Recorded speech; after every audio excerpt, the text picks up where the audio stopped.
안녕하세요. 뉴흡스입니다. 말도 많고 탈도 많은 도쿄올림픽은 어찌됐든 그 분위기가 절정에 다다르고 있습니다. 올림픽 분위기가 후끈 달아올라서 그런지 일본 정부는 물론이고 일본 시민들까지 대회 개막 전에 코로나19로 인해 비상사태를 선포했다는 사실을 까맣게 잊고 있는 모양새입니다. 공식적으로 일본 전체에만 지난 31일 기준 거의 10,000명의 신규 감염자가 나왔습니다. 여기에서 도쿄도에서만 숫자는 약 4,000명에 달합니다. 달아오른 올림픽 열기 때문에 코로나19 검사 속도가 느려진 것을 감안하여 생각한다면 이 숫자는 실제 감염자의 빙산의 일각에 불과할 것이라는 전문가들의 우려 섞인 목소리가 나오고 있는 실정입니다.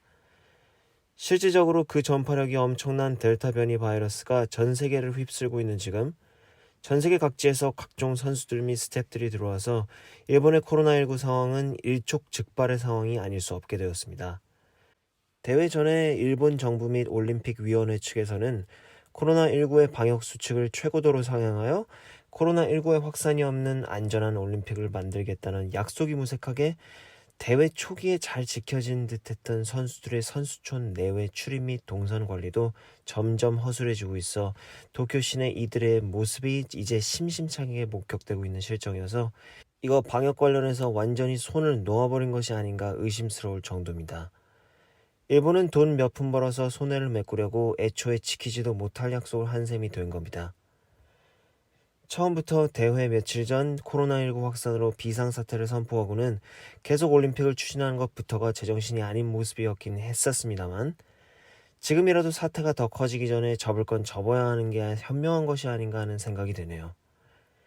이와 관련해 미국의 저명한 감염의학자 네이단 울프는 일본은 현재 코로나19의 새로운 그라운드 제로가 될 가능성이 매우 높다며 일본은 상황의 엄중함을 직시하고 도쿄의 코로나19 검사를 대대적으로 확대 시행하며 도쿄를 도시봉쇄하여 질병의 일본 전국 확산을 막아야 한다고 말했습니다.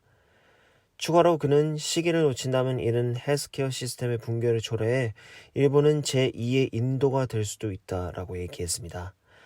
안타깝게도 일본은 현재 올림픽의 진행 및 중계권 등 수익 창출에만 열을 올린 모습이고 이거 돈 좀 벌어보자고 국민 건강을 도외시하는 모습이 일본도 참 후진국 다 됐다는 생각이 안 들 수가 없습니다.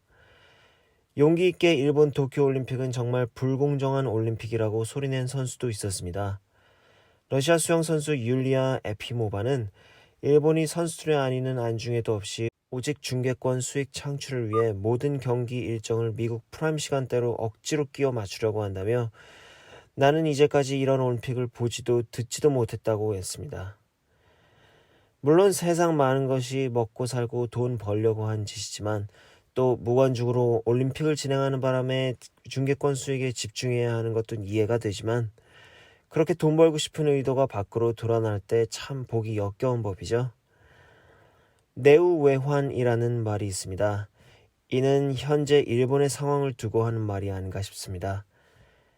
세계 2차 대전 시 일본은 미국에게 나가사키와 히로시마의 핵폭탄 2대를 맞고 나가 떨어진 바가 있습니다.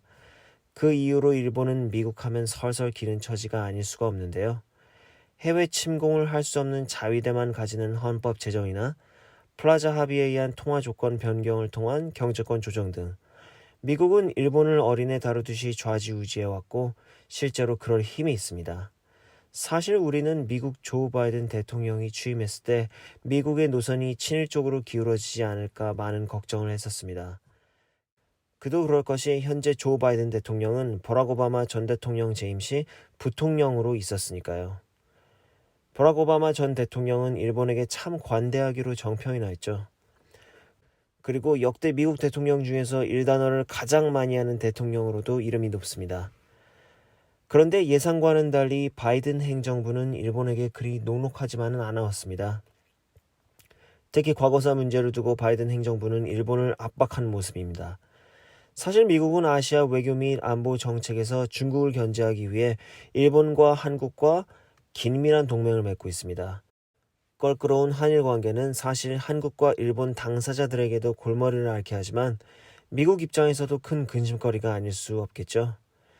그러나 누구나 한일 관계 회복의 기는 20세기 초 일어난 일에 대한 진심 어린 사죄라는 것쯤은 알고 있습니다. 독일이 2차 세계대전 피해자 및 피해 국가들에게 해왔던 것처럼요. 그런데 일본은 이 자신들이 저지른 끔찍한 만행에 대해서 제대로 사과할 마음이 전혀 없어 보입니다. 물론 사과를 하기는 했었습니다만 그 사과 전후로 야스쿠니 신사참배를 하는 등 전혀 앞뒤가 안 맞는 표리부동한 모습을 보여줘서 진정성은 거의 개나 주어버린 차라리 안 하니만 못한 사과가 돼버렸습니다.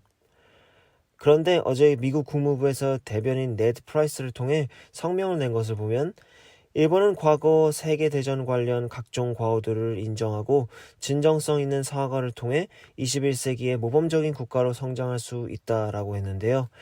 이와 함께 추가적으로 주일미군에 대한 방위비 인상 요구 협의도 해왔다고 전해지고 있습니다.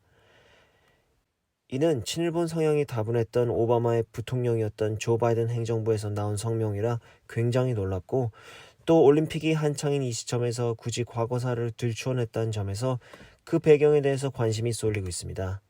대부분의 애널리스트들은 바이든 행정부가 일본 길들이기에 들어갔다고 보고 있습니다. 굳이 새로운 이슈가 아닌 오래된 어찌 보면 해묵은 이슈를 문제 삼으며 이에 대한 사과를 종용하는 것은 미국이 일본을 동등한 국가로서보다는 자신들보다 열등한 하위 국가 취급하는 행위로 보인다는 것입니다. 이는 최근 몇 년간 급격히 기울어져가는 일본의 국운 및 국격으로 설명이 가능할 것으로 보여집니다. 또한 이런 발언이 일본이 올림픽을 치르는데 정신이 하나도 없는 타이밍에 이루어진 것도 매우 이례적인데요.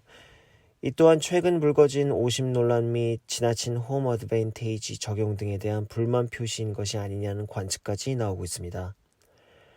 물론 일본은 항상 일본하기 때문에 그럴 가능성은 정말 희박하지만 일본이 지난 과거의 잘못을 인정하고 진정 어린 사과와 그에 합당한 배상을 하여 아시아의 부국으로서 도량이 넓은 모습을 보여주기를 기대해봅니다.